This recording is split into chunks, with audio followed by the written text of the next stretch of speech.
여러분, 평생에 걸쳐서 예수님 안에서 새로운 피조물 된 우리 그리스도의 충만하심에 이르기까지 자라고 자라야 됩니다. 이것은 저절로 되는 것은 아닙니다. 우리를 부르신 주님의 부르심에 여러분 각자가 순종으로 반응하셔야 돼요. 예수님 믿는 것과 아는 일에 힘을 내시길 바랍니다. 에베소서 4장 13절 말씀을 같이 읽어볼까요? 우리가 다 하나님의 아들을 믿는 것과 아는 일에 하나가 되어 온전한 사람을 이루어 그리스도의 장성한 분량이 충만한 데까지 이르리니. 아멘, 아멘. 하나님의 아들을 믿는 것과 아는 일에 하나가 되어 힘내시기를 바랍니다. 다시 말해 예수님이 누구신지 예수님을 믿는 일에 힘을 쏟으라는 말씀입니다. 여러분, 예수님이 어떤 분이십니까? 우리가 믿는 예수님은 누구십니까? 예수님은 그리스도이십니다. 그래서 예수 그리스도라고 말하지 않습니까? 그리스도란 기름 부음 받은 자, 곧 메시아란 직분을 의미합니다. 예수님은 우리를 구원하기 위하여 이 땅에 보내심을 받은 구원자, 메시아이십니다. 그분의 오심은 죄인인 우리에게는 큰 기쁨의 좋은 소식이 됩니다. 왜냐하면 예수님 믿는 우리에게 영생의 길, 생명의 길이 확 열리기 때문이죠. 큰 기쁨의 좋은 소식을 복음이라고 말합니다. 마가는 마가복음의 시작을 이렇게 열죠. 마가복음 1장 1절 말씀 같이 읽어보실까요? 하나님의 아들 예수 그리스도의 복음의 시작이라. 아멘. 문자적으로 복음, 헬라어로는 요한겔리온이라고 말합니다. 요한겔리온. 따라 보실까요? 요한겔리온. 네. 유는 좋은 뜻이란 단어고요. 앙겔리아는 소식, 뉴스라는 단어인데 이게 합쳐져서 요한겔리온, 좋은 소식, 복음이 되었습니다. 굿뉴스라고 하죠. 마가는 복음을 예수 그리스도의 복음이라고 소개합니다. 하나님의 아들 예수 그리스도의 복음이라고 소개해요. 여기서 예수 그리스도는 소유격으로 표현되었는데 조금 어려운 설명일 수 있지만 잘 들어주세요. 주격, 속격이나 목적격, 속격으로 이해할 수도 있습니다. 이건 잊어버리셔도 됩니다. 중요한 건 이거예요. 주격, 속격으로 보면 예수 그리스도가 전한 복음 혹은 예수 그리스도가 가르친 복음이 예수 그리스도의 복음입니다. 이것을 목적격, 속격으로 이해하면 예수 그리스도에 대한 복음이라고 이해할 수가 있습니다. 마가는 두 가지를 다 의도하고 있는데 예수 그리스도의 복음이란 예수님께서 전하신 복음, 예수님께서 가르치신 복음, 그리고 예수님에 대한 복음을 의미합니다. 여러분, 우리는 복음하면 예수님의 복음을 쉽게 생각하지만 마가복음이 기록될 당시에 복음하면 두 가지 의미를 가지고 있었어요. 황제의 아들이 태어났다는 소식이 복음이었어요. 황제의 아들이 태어났다, 복음이었어요. 그리고 전쟁에서 이겼다, 이것을 복음이라고 말했습니다. 이런 배경 속에서 하나님의 아들 예수 그리스도의 복음이라는 말씀은 황제의 아들이 오셨다, 온 세상의 왕의 아들이 오셨다 라는 복음이면서, 그렇게 오신 예수님께서 죄와 사망의 나라를 꺾으시고 승리하신, 할렐루야, 승리의 주님이라는 말씀이 됩니다. 하나님의 아들로서 이 세상에 오신 예수님 덕분에 죄의 사슬에 묶였었던 우리가 자유롭게 풀어지고 하나님 나라의 백성이 되는 구원의 복을 받았습니다. 따라서 복음은 좋은 소식이다 아니다? 좋은 소식입니다. 좋은 소식. 이 자리에 계신 많은 분들이 신앙생활하면서 이미 복음에 대해서 알고 계시고 복음을 믿고 계시죠. 아멘. 여러분이 이렇게 새롭게 듣는 것처럼 쳐다봐 주시면 저는 힘이 나요. 저 새로운 것을 가르치는구나. 여러분, 이미 우리가 복음에 대해서 알고 있고 믿고 있지만 그렇다고 해서 그만 들을 복음이 아닙니다. 복음은 계속 들어야 하고 복음은 계속 전해져야 됩니다. 처음 교회를 다니게 되신 새가족 성도님들 뿐만 아니라 오래된 헌신자, 재직들, 직분자, 심지어 목사나 선교사들도 다 복음을 들어야 됩니다. 계속 들어야 됩니다. 로마서 1장 15절 말씀을 이렇게 말합니다. 같이 읽어봅니다.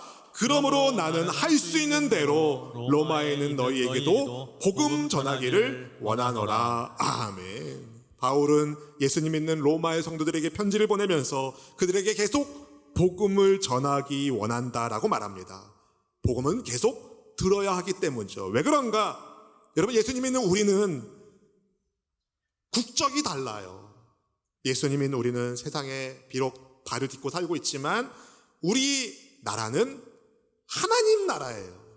세상에 속하지 않는 하나님 나라 백성이기 때문에, 세상에 속하지 않는 하나님 나라 백성이지만 그렇지만 우리는 세상에 살고 있기 때문에 또한 대한민국 국민이기도 한 거죠. 물론 다른 나라에 오신 분들도 계시겠지만 우리가 하나님 나라에 속한 하나님 백성이지만 이 땅에 발을 딛고 살고 있기 때문에 우리는 나도 모르는 사이에 조금이나마 세상의 영향을 받게 됩니다. 그래서 날마다 복음의 터치가 있어야 돼요. 복음을 들어야 됩니다. 복음의 은혜 안에서 우리의 생각과 우리의 가치관이 예수님 중심으로 딱 서 있어야 세상의 흐름에 휩쓸리지 않고 오직 예수님 중심으로 복음의 은혜 아래 있을 때에 우리는 하나님의 능력으로 사는 능력 있는 성도가 되는 것이죠. 왜냐하면 복음은 예수님 믿는 모든 성도에게 구원을 주시는 하나님의 능력이거든요. 로마서 1장 16절 말씀 같이 읽어보겠습니다. 내가 복음을 부끄러워하지 아니하노니 이 복음은 모든 믿는 자에게 구원을 주시는 하나님의 능력이 됨이라. 먼저는 유대인에게요 그리고 헬라인에게로다. 아멘. 모든 믿는 자에게 구원을 주시는 하나님의 능력, 이것이 무엇입니까? 복음이에요. 복음. 모든 믿는 자에게 구원을 주시는 하나님의 능력. 여러분, 하나님의 능력을 측량할 수 있는 사람이 있습니까? 없습니다.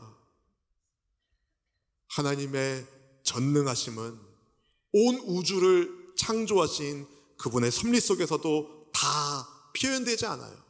그분은 정말 위대하신 하나님이십니다. 그 능력 가운데 하나님이 여러분을 불러주셨습니다. 바울은 모든 믿는 자에게 구원을 주신 하나님의 능력인 복음을 부끄러워하지 않는다고 말합니다. 한때 복음을 부끄러워했던 이 사람, 한때 복음을 믿는, 복음을 전하는 성도들을 핍박하는 일에 앞장섰던 이 사람, 그러나 부활하신 예수님을 만나고 난 다음에 그는 복음을 증거하는 증인의 삶을 살아냈습니다. 복음을 부끄러워하지 않고 담대히 예수님을 전했습니다. 그런데 바울의 말을 뒤집어 생각해 본다면 예수님 믿기 전에, 예수님 만나기 전에 바울이 그랬던 것처럼 어떤 사람들은 복음을 부끄러워합니다. 복음을 믿지 않습니다. 왜요? 세상의 흐름과 예수님의 복음은 추구하는 방향이 달라요. 죄의 욕망에 사로잡힌 세상 사람들은 더 높은 곳에 올라가기 위하여 수단과 방법을 가리지 않고 남을 짓밟습니다. 더 높은 지위에 올라가기, 더 많은 것을 가지기 위하여 다른 사람들에게 손해를 끼치는 것을 두려워하지 않고 계속 위로 올라가려고 합니다. 그러나 예수님의 복음은 위에서부터 내려오시는 복음이었어요. 예수님께서 친히 그 본이 되어주셨죠. 예수님은 복음을 위하여 하늘 보좌를 버려두시고 이 땅에 내려오신 성자 하나님이십니다. 그리고 예수님의 길을 예비하는 침례 요한도 예수님의 본을 따랐어요. 지난 주일에 말씀 나눈 것처럼 여러분, 신약과 구약 사이에 몇 년의 간격이 있다? 대략 400년의 시간 간격이 있습니다. 이스라엘 백성들이 느끼기에 하나님께서 침묵하시는 것 같았지만 하나님께서 말씀하신 역사가 그대로 이루어지고 있었어요. 헬라 제국을 통하여 복음을 전달할 수 있는 언어가 준비되었고 로마 제국을 통하여 복음이 전해지는 길이 바뀌어졌습니다. 그리고 때가 됐을 때, 바밤, 때가 됐을 때 하나님께서 선지자 이사야와 말라기의 예언을 이루어 주십니다. 말라기 3장 1절 말씀을 같이 읽어보실까요? 만군의 야훼가 이르노라. 보라, 내가 내 사자를 보내리니 그가 내 앞에서 길을 준비할 것이요 또 너희가 구하는 바 주가 갑자기 그의 성전에 임하시리니 곧 너희가 사모하는 바 언약의 사자가 임하실 것이라. 아멘. 이사야 40장 3절 말씀도 읽어봅니다. 외치는 자의 소리여 이르되 너희는 광야에서 야훼의 길을 예비하라. 사막에서 우리 하나님의 대로를 평탄하게 하라. 아멘. 하나님께서 선지자 말라기로 하여금, 선지자 이사야로 하여금 장차 영광으로 임하실 하나님을 예언하게 하셨고, 그 길을 예비할 사자를 약속하여 주셨습니다. 말라기 선지자 400년이 지났습니다. 이사야 선지자 700년이 지났습니다. 그러던 어느 날 침례 요한이 태어났어요. 침례 요한. 침례 요한은 정말 귀하게 태어난 아들입니다. 침례 요한. 본래 침례 요한의 부모인 사가랴 부부는 아이를 가질 수 없는 사람들이었습니다. 그러던 어느 날 제사장의 직무를 다하기 위해서 사가랴가 지성소에 들어가서 분향을 하게 되었는데 그 자리에서 뜻밖의 만남을 갖는 거예요. 천사가 나타난 겁니다. 사가랴를 찾아온 천사가 말합니다. 두려워하지 말아라. 너의 간구를 하나님께서 들으셨다. 그러면서 그의 아내 엘리사벳이 아들을 낳을 거라고 알려줍니다. 사라가 못 믿어가지고 눈이 잠깐 멀었다가 요한의 이름을 지은 그 순간 다시 눈이 떠지게 되죠. 아무튼 천사는 그 아기가 모태로부터 성령의 충만함을 받아서 이스라엘 자손을 하나님께로 돌아오게 할 것이라고 말해줍니다. 그러면서 다음과 같은 말씀을 주는데 누가복음 1장 17절 말씀 같이 읽어볼까요? 그가 또 엘리야의 심령과 능력으로 주 앞에 먼저 와서 아버지의 마음을 자식에게 거스리는 자를 의인의 슬기에 돌아오게 하고 주를 위하여 세운 백성을 준비하리라. 아멘. 아멘. 엘리야의 심령과 능력으로 주 앞에 먼저 와서 주의 길을 예비할 것이다. 엘리야의 심정과 능력이라는 말 속에서 우리는 침례 요한이 다름 아닌 아주 오래전 이사야 선지자가 예고한 바로 그 사람이구나 라는 것을 알 수가 있습니다. 하나님의 약속의 말씀 그대로 태어난 침례 요한, 거친 광야에서 예수님께서 오실 길을 예비하는데 본문 4절 말씀 같이 읽어볼까요? 침례 요한이 광야에 이르러 죄사함을 받게 하는 회개의 침례를 전파하니. 아멘. 여러분, 광야에 뭐가 있나요? 광야에 뭐가 있습니까? 아무것도 없죠. 광야인데. 근데 침례 요한이 광야에 간 것은 주님의 길을 예비하기 위함이었어요. 사람들의 눈에 침례 요한은 말라기 선지자 이후 400년의 시간을 뛰어넘어 이스라엘에 나타난 선지자처럼 보였을 것입니다. 죄사함을 받게 하는 회개의 침례를 전파하는 그 앞에 많은 사람들이 나왔어요. 자기 죄를 자복하고 침례 요한에게 침례를 받는 사람들이 많았습니다. 여러분, 그렇게 사람이 모이면 뭐가 생길까요? 사람이 모이면, 인기가 생기면 힘이 생겨요. 그리고 돈도 모이죠. 그런데 침례 요한 어떻게 삽니까? 본문 6절 말씀 같이 읽어볼까요? 요한은 낙타털 옷을 입고 허리에 가죽띠를 띠고 메뚜기와 석청을 먹더라. 아멘.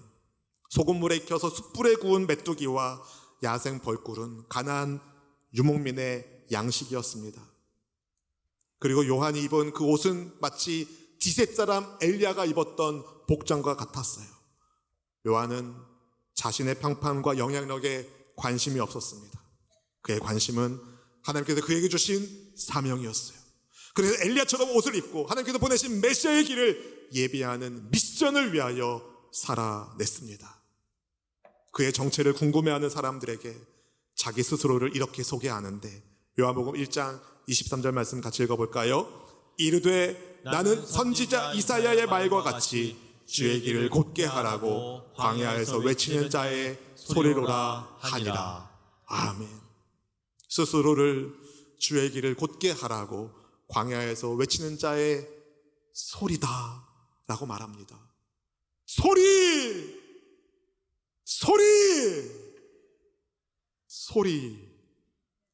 소리는 사라집니다. 제가 방금 했는데 사라지잖아요. 침례 요한은 자기가 아닌 자기 뒤에 오시는 그분이 영원하심을 알았습니다. 스스로를 광야에서 외치는 자의 소리라고 말한 요한은 자기의 사명을 이렇게 밝히죠. 본문 7절 말씀 같이 읽어볼까요? 그가 전파하여 이르되 나보다 능력 많으신 이가 내 뒤에 오시나니 나는 굽혀 그의 신발끈을 풀기도 감당하지 못하겠노라. 아멘. 나보다 능력 많으신 내 뒤에 오시는 그분이 나타나야 된다는 것을, 자기의 사명을 분명히 알았어요. 사람들에게 인기를 얻고 많은 사람들의 존경을 받았던 요한, 그러나 스스로를 그렇게 표현하죠. 나는 내 뒤에 오시는 예수님의 신발끈 푸는 것도 감당할 수가 없는 사람입니다. 여러분, 신발끈을 푸는 것은요, 가장 하찮은 종이 하는 정말 하찮은 일인데 그것조차 감히 할 수 없다고 침례 요한은 예수님을 높이고 높입니다. 그러면서 요한은 자기는 물로 침례를 베풀지만 내 뒤에 오시는 그분은 성령으로 침례를 베푸는 주님이신 것을 밝힙니다. 본문 8절 말씀을 같이 읽어보시겠습니다. 나는 너희에게 물로 침례를 베풀었거니와 그는 너희에게 성령으로 침례를 베푸시리라. 아멘. 사랑하는 성도 여러분, 예수님은 성령으로 침례를 베푸는 분이십니다. 여러분, 성령은 무엇입니까? 하나님의 영이세요. 하나님의 영으로 침례를 베푸는 예수님은 하나님의 아들로서 성자 하나님이십니다. 하나님의 영이신 성령님으로 우리를 새로운 피조물 되게 하시는 그리스도 예수님, 여러분, 그분을 믿어야 합니다. 사랑하는 성도 여러분, 예수님을 믿으세요. 예수님을 믿으시는 성도님들은 아멘. 여러분, 예수님을 믿는다면 그것은 성령께서 예수님을 나의 구주로 믿게 하시는 거죠. 예수님은 성령으로 침례를 주시는 분이십니다. 성령 침례, 성령 침례. 성령 침례에 대해서 다양한 관점들이 있어요. 성령 충만이 예수님 영접할 때 곧 성령 세례 받은 것이다, 그렇게 보는 교단이 있고, 우리 교단처럼 예수님 믿을 때 성령 받았지만 성령 침례를 통하여 능력 부음을 받아서 복음을 더 전하게 한다, 이렇게 설명하는 교단도 있습니다. 우리 교회가 속한 기독교 대한함해성의 교단, 일명 원래 우리 교단은 기독교 대한함해성의 기아성 교단이라고 말하는데 바깥의 사람들은 그냥 순복음 교단이라고 말하죠. 우리 교회가 속한 교단은 성령 침례의 외적 증언을 방언이라고 말합니다. 그럴 만한 이유와 근거가 있어요. 그런데 저는 그런 외적인 증거 말고 더 중요하게 생각되는 한 증거를 여러분과 나누려고 해요. 성령 침례의 증거. 그것은 바로 순종입니다. 순종. 왜요? 성령으로 침례를 베푸시는 예수님이 순종으로 사명을 감당하시거든요. 따라서 우리가 성령으로 침례를 받았다면 우리는 순종의 사람으로 살아야 합니다. 예수님께서 어떻게 순종하시는지 그 사역의 출발부터 순종하셨어요. 요단강에 있는 침례 요한을 찾아가 주님이 침례 요한의 침례를 받으시죠. 본문 9절 말씀 같이 읽어보실까요? 그때에 예수께서 갈릴리 나사렛으로부터 와서 요단강에서 요한에게 침례를 받으시고. 아멘. 사실 예수님은 요한의 침례를 받으실 필요가 없었습니다. 왜냐하면 요한의 침례는 죄사함을 받게 하는 회개의 침례인데 예수님은 하나님의 아들로서 오신 죄 없는 분으로 이 땅에 오신 분이시거든요. 근데 왜 죄인도 아니신 예수님이 요한의 침례를 받으셨을까? 순종하신 겁니다. 하나님 아버지의 뜻에 순종하시기 위해. 우리의 죄 문제가 해결되려면 여러분, 죄의 값을 지불해야 돼요. 죄를 지은 존재가 사람이기 때문에 죄의 값 역시 그 존재에 상응하는 값을 지불해야 되는데 사람은 그 누구도 자기의 죄값을 지불할 수가 없습니다. 그래서 하나님의 아들이신 예수님께서 그 값을 지불하기 위하여 이 땅에 오셨고, 사망의 세력에 묶여있었던 우리와 같은 죄인들을 살리시고 우리를 하나님 나라 백성으로 새롭게 창조하시는 하나님의 뜻을 이루기 위하여 예수님은 죽기까지 순종하셨습니다. 여러분, 순종은 내가 죽어야 하는 거예요. 예수님께서 아니 하나님, 제가 죄 지은 게 없는데 제가 저 죄 지은 침례 요한의 침례를 받아야 됩니까? 나 못 받겠습니다. 그랬으면 어쩔 뻔했어요. 예수님 어떻게 하시죠? 아버지의 뜻이라면 예, 제가 순종하겠습니다 하신 거죠. 여러분, 내가 옳다고 생각하는 것이 옳은 게 아니라 하나님이 하라 하시는 것을 해야 합니다. 성령을 받고 은사를 체험하고 여러 가지 능력이 여러분의 삶 가운데 나타난다 하더라도 여러분이 순종하지 않는다면 그 모든 것들이 여러분의 삶을 무너뜨리게 될 것입니다. 여러분, 순종하는 사람이 쓰임 받고 영원한 하나님 나라의 영광 속에서 하나님과 동행하게 되어 있어요. 순종의 사람이 되시길 축복합니다. 여러분, 예수님께서 침례 요한의 침례를 받으신 것은 하나님께서 예수님께 맡기신 십자가의 길을 가시려는 예수님의 결단과 순종의 첫 걸음이셨어요. 침례를 받으신 예수님을 향하여 하늘이 응답하기 시작합니다. 본문 10절과 11절 말씀 같이 읽어보실까요? 곧 물에서 올라오실새 하늘이 갈라짐과 성령이 비둘기같이 자기에게 내려오심을 보시더니 하늘로부터 소리가 나기를 너는 내 사랑하는 아들이라 내가 너를 기뻐하노라 하시니라. 아멘. 비둘기처럼 임하신 성령님, 하늘로부터 소리를 내셔서 예수님께서 하나님의 아들이심을 증언하신 성부 하나님, 그리고 순종으로 침례를 받으신 성자 예수님, 성부, 성자, 성령, 성삼위일체 하나님의 역사가 예수님께서 순종하시는 침례 현장에서 일어나게 되었습니다. 순종할 때 삼위일체 하나님께서 역사하십니다. 요한의 침례를 받으신 예수님께서 하나님 나라 복음을 전파하기 시작하셨어요. 병든 가자 고쳐주시고 귀신 들린 사람들 회복하게 하시고 사람다움을 잃어왔던 영혼들을 불쌍히 여기시면서 고쳐주신 예수님, 목자 없는 양처럼 방황하던 백성들을 불쌍히 여기시며 그들의 선한 목자가 되어주신 예수님, 예수님 말씀하신 그대로 하나님의 예언의 말씀 그대로 십자가에 못 박혀 죽으시죠. 그렇게 죽으신 예수님 말씀하신 그대로 다시 3일 만에 부활하시고 다시 살아나시고 하늘로 승천하시고 지금도 하늘 보좌 우편에 앉아 계시며 예수님의 이름으로 기도하는 우리의 기도를 들으시고 응답하여 주십니다. 그리고 주님 언젠가 주님 말씀하신 그대로 다시 이 땅에 오실 것입니다. 그때를 준비하는 성령의 사람으로 예수님께서 누구를 부르셨을까요? 여러분을 부르셨어요. 나를 부르셨어요. 우리를 부르셨습니다. 예수님을 믿음으로 죄사함을 받은 은혜에 입은 우리를 성령께서 인치셔서 하나님의 자녀가 된 우리를 예수님께서 다시 오실 날을 예비하는 성도로 불러주셨습니다.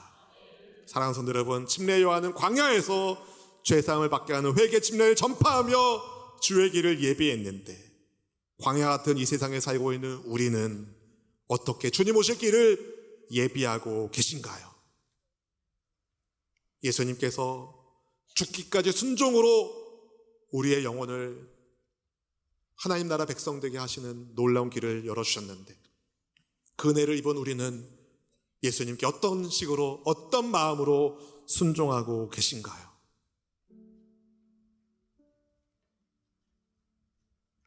여러분, 하나님께서는 하나님의 뜻에 순종하는 성령의 사람들을 통하여 주님의 뜻을 기쁘게 이루어 주십니다. 여러분을 부르신 우리 예수님께 순종함으로 주님의 길을 예비하십시오. 미움, 다툼, 시기질도 어떻게 해야 돼요? 버려야죠.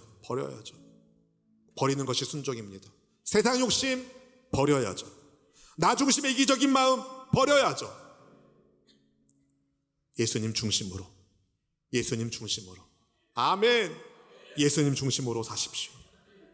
성령으로 침례를 베푸신 예수님께서 나의 구주이심을 믿으신다면 그분이 순종하신 것처럼 우리도 순종하고 그분이 겸손하신 것처럼 나도 겸손하게 사명을 감당하기를 원합니다. 그러할 때에 예수님께서 순종하여 침례 요한의 침례를 받으셨을 때에 하늘이 열리고 삼위일체 하나님의 은혜의 역사가 나타난 것처럼 순종하는 여러분을 통하여 삼위일체 하나님의 은혜의 역사가 나타나게 될 것입니다. 예수님께서 성부 하나님의 사랑받는 아들로서 하나님의 기쁨이 되신 것처럼 성령으로 침례를 베푸시는 예수님의 은혜로 하나님의 자녀가 된 우리 역시 하나님께 사랑받는 자녀로서 하나님의 기쁨이 될 것입니다.